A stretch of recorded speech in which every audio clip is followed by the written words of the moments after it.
It's home. They want to be here. That's the crazy part, is every single person who is drifting off into other EVM chains, they want to stay on PulseChain. They just have, whether it's the circumstances of just growing their own brand, whether it's them wanting to just make more money on other chains, whatever it is, like, they still want to be here. And when that yield comes back, when price appreciation is here, man, like, our chain's can blow up. Richard Hart has been prosecuted by the SEC attorneys. He's been gone after by Interpol.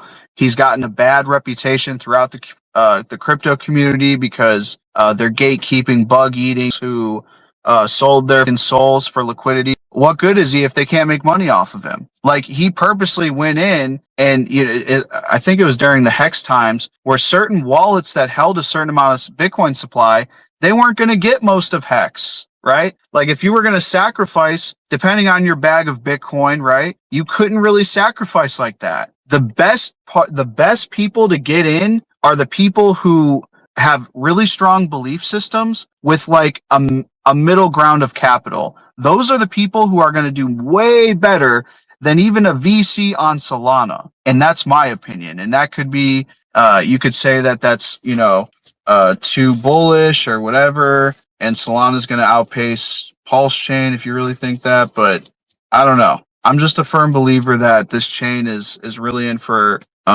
its day. Like, when Ethereum was less than $1, like, they probably all thought the same shit as us guys. And we have better tech. We have a better founder. We have legal clarity that most chains don't. Like, that's so like overused, but I don't think it's used enough because people don't realize, like, look, like, having American clarity, like, that's the biggest hurdle you could go through. Let's just be honest here. Okay, that is the biggest hurdle to go through if you're a cryptocurrency. If the United States has beef with you, if you have some unfinished business where they gotta drag us out into court and take you to trial and all this other shit like they did with Ripple, like, it sucks. You see what happens to price. If America's going after you, people are they're not trying to invest at all. Obviously that's the wrong way, because you should be as soon as the deep state government, whatever you want to call it, if they have an issue with you, it means you're doing something right. Off rip, it means you're doing something right. I say this all the time,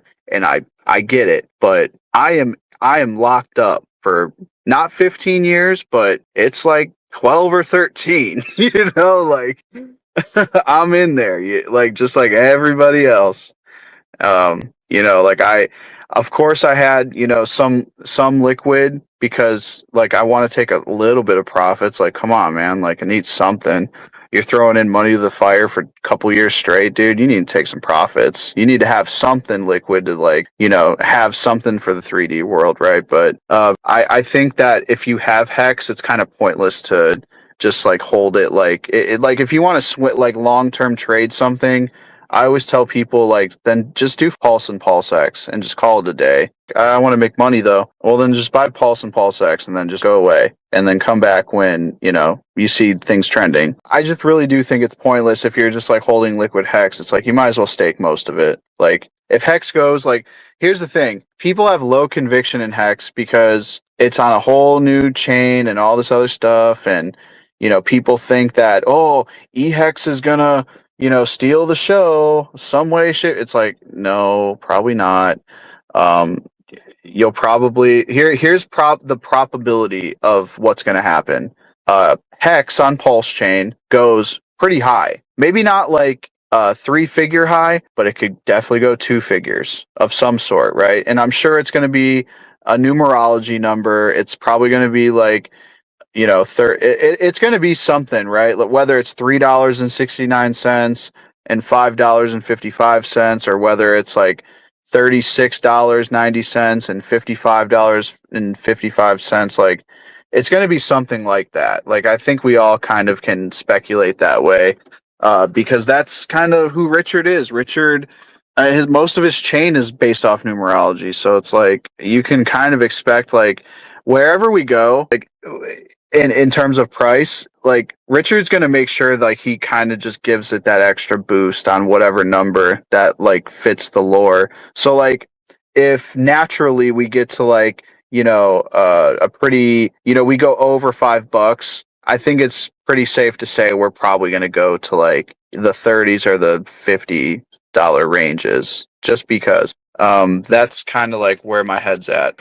And so why would I want to sell Hex? Like, people are like, oh, when it gets to $1, I'm going to sell. Okay, sell at $1. You'll probably be a millionaire if that dollar point is like, oh, I'm going to be so rich. You probably have millions, and that's going to be cool. But you're going to feel like a douchebag if in the same cycle it goes to $55. That's going to be what Richard kind of wants. Like, he wants you to get out at $1. That's kind of the whole, and then it's much easier to run up after that. Like way easier. Yeah, it's really comical, man. Like Richard obviously has displayed that he can pretty much do whatever he wants on the blockchain, and yet people still have like these like very bearish takes, and they're in this community. Like, what are you doing here then? If so, either one of two things are true, right? Either your speculation sucks, or you're just doing this to like gaslight Richard into like hurrying up because, oh, we don't want to see this one guy tweet about price isn't going up because the whole chain's gonna fail, so I need to pump their bags. Like, Richard doesn't give a flying fuck. Oh, well, if they're too bearish, let me pump their bags. Like, no, come on, man. Like, it's so comical, man. People think, I don't know Richard, but I think that my intuition is enough to where, because I know I don't know Richard like that, and I've only seen what he's done, I have to respect that he can do whatever he wants. And if he's going to do whatever he wants, why wouldn't it benefit him? Why wouldn't price appreciation to the max levels? Why wouldn't he do that? Do you think he wants to sit there and answer a question from Eric Wall? Hey, Richard, why did you give EHEX a 10,000x, but you only gave people a 10x from SAC price? You think he wants to sit there and look at Eric Wall and have to answer that like that? Give me a break, bro. He bought a car just because there was a documentary being filmed on. Bought the car, he bought a couple other ones. Like, we don't know who we're seriously dealing with. I guarantee you, most people in here don't even know his actual Ethereum holdings. Just like me, I don't, but I know for a fact he's got access to over 185,000 ETH. That's a fact. That's a lot of Ethereum. Whole different animal, you guys. Like, I don't want to be on the other side of him. I don't know why others do. It makes no sense to me, but they do.